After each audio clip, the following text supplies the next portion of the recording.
What's going on, life versus lymphedema? I'm having an epiphany right now in this moment. An epiphany about health, lymphedema, and Chipotle. How does that work? I'll tell you.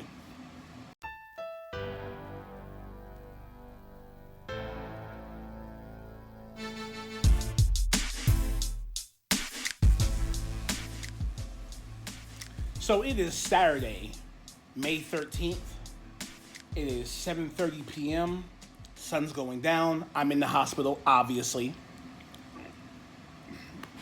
Tuesday night, looking back on it now, I was a little cold. I had the shivers.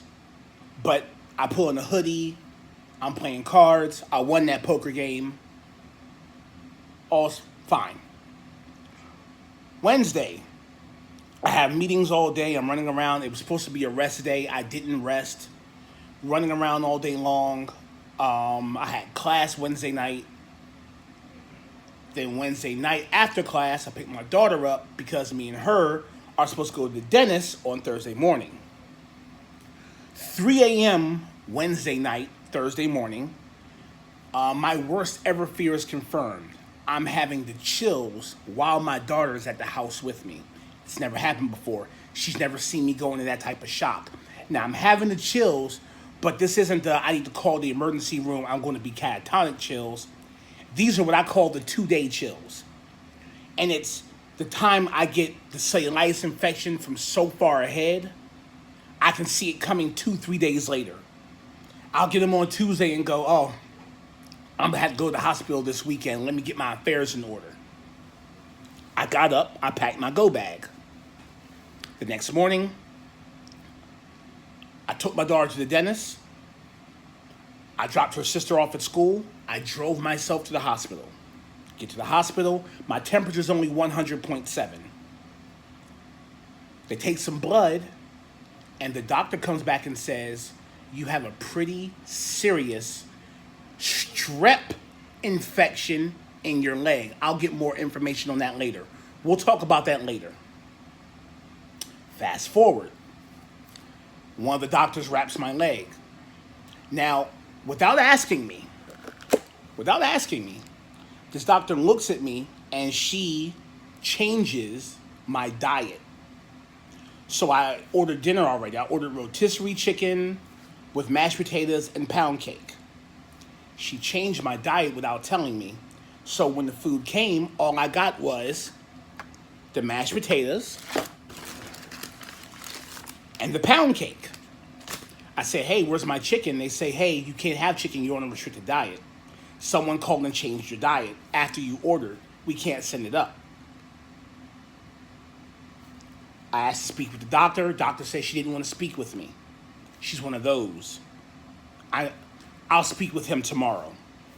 Now, what I would have said to her was, hey, you can't restrict my protein like that because I need my protein. And if she had asked me and talked to me and had known I had the gastric bypass surgery, it would have come up. In my anger,